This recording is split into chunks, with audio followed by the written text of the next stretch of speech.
Hi, my name is Joan Serrat and I am professor at Universitat Politècnica de Catalunya in Barcelona, Spain. Today I am going to talk you in this module about the implementation of an autonomic communication system. This is the third of a series of 3 modules on the general topic of autonomic communications sponsored by the Flamingo Network of Excellence. Specifically, I'm going to describe you the implementation of the Autonomic Internet project solution. What does it consist of? As you can see, it can be defined as a communication resource overlay with autonomic characteristics for purposes of fast and guaranteed service delivery. And what is the problem that we want to solve by means of this solution?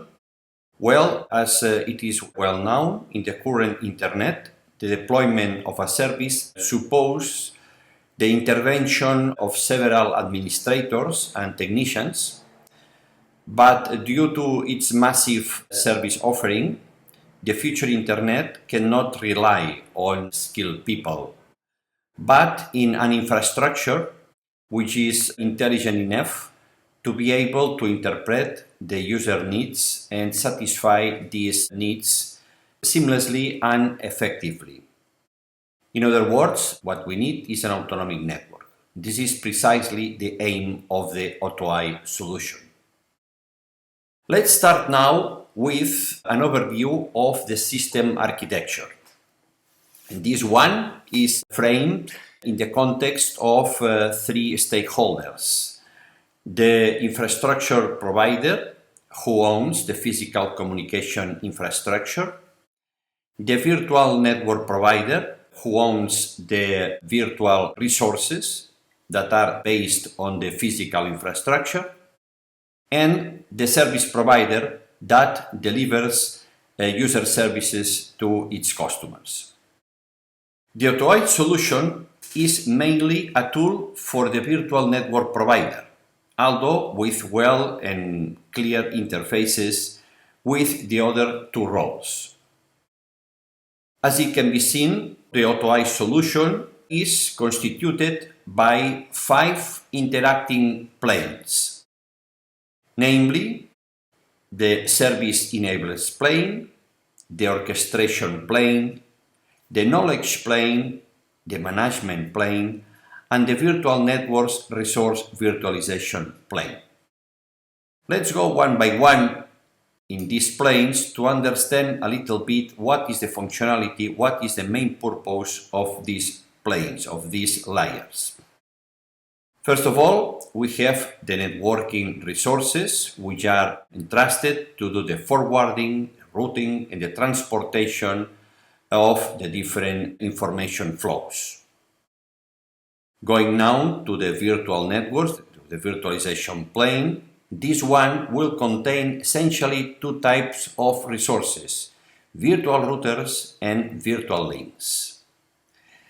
On top of this, we have the information systems and knowledge plane. This will contain information and context services. This is where we will have information and data models, ontologies, and any type of knowledge representation. Going above of this plane, we have the management plane. The management plane essentially integrates or merges the different management functions that we have to carry out both for the network and for the services. Above, we have the orchestration plane. The orchestration plane is entailed to govern and dynamically adapt the autonomic control loops, because the management plane will be essentially based in autonomic control loops. Finally, the service enablers plane is constituted by a series of enablers, by a series of facilities that will allow the activation and the deployment of user services.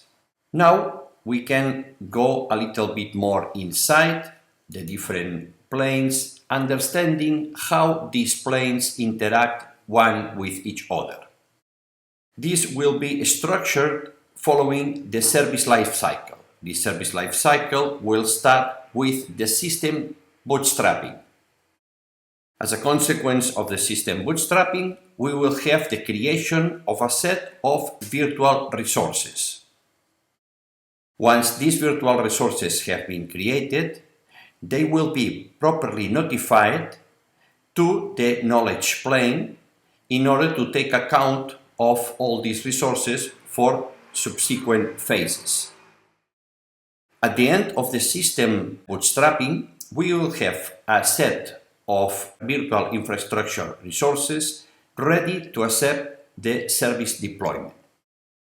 Just to give you an idea of what type of virtual resources we are dealing with, let's consider the following slide, where we have, for instance, 3 physical machines, 3 physical devices, each one containing 2 virtual routers, in this case, in this example, and an association between ports of 2 virtual routers in 2 different devices that constitutes a virtual link, in that case the virtual link A2B1. This is what is called a virtual private network. So at the end, what we will create in the bootstrapping phase of the service lifecycle is a set of resources of the type virtual routers, virtual links, and at the end, virtual networks. The next phase in the service lifecycle is the service preconfiguration. This is done before any user can request the consumption of a service. The service preconfiguration is done by the service provider before this process takes place. This phase is constituted by several steps. The first one is the service deployment request. In this case, we have a request from the service enablers plane to the orchestration plane. The next phase is the negotiation, distribution, and federation.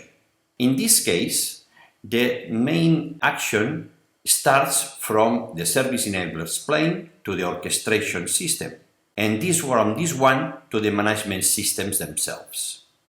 What is the main purpose of the negotiation? Well, or what we want to negotiate? We want to negotiate what would be the responsibility of the different entities or the different management systems that will constitute the management plane. What we need to distribute? We need to distribute or we need to allocate responsibilities between these different management systems. And in some cases, we need to federate different elements or different subsystems in order to create more wider spread services. The next step is the instantiation of managed virtual resources and the data model. This is done through the interaction between the virtualization plane and the management plane. As a consequence of that, we will have several concrete samples, several concrete instances of management resources already available for being used in the service development. The next step is the deployment of autonomous management systems and the instantiation of policies and the subscription to the context that these autonomous management systems will use. This is an interaction between the management system planes and, of course, the knowledge plane, as you can see here, as well as with the service enablers plane that also takes place in this phase of the service lifecycle. As a consequence of this service preconfiguration step, we will have AMSs, Autonomous Management Systems, with their corresponding policies and associated context ready to be used. As you see, there are 2 essential elements in the management plane and in the orchestration plane. These key elements are indeed the autonomous management systems, in one hand. Autonomous management systems can be associated to one or to many resources. There is in principle no direct one-to-one or one to a given amount of resources pre-established. This is part of the negotiation phase that we mentioned before. And these MSs, this autonomous management system, will take care of the resources of this set of elements to which they are associated. The autonomous management system works inspired in the focal architecture. As you can see from previous modules in this subject, the focal architecture, what essentially does is a comparison of the actual state of a resource with its desired state, and takes actions in order to accommodate the actual state to the desired state. Of course, this is done by means of objectives that are properly stored in terms of policies, the objectives of the AMSs, also the doc objectives that are the orchestrators of the AMSs, and this is done as well by means of appropriate reasoning and learning engines. The other important element and the other key element in the orchestration plane is the distributed orchestration component. What is a distributed orchestration component? Well, essentially is constituted by two subsystems. One is called the dynamic planner and the other one is the AMS behaviors or the core behaviors as well. The dynamic planner is a policy-based scheduler of behaviors. So the distributed orchestration component is going to arbitrate different behaviors to the AMSs, to the autonomous management system.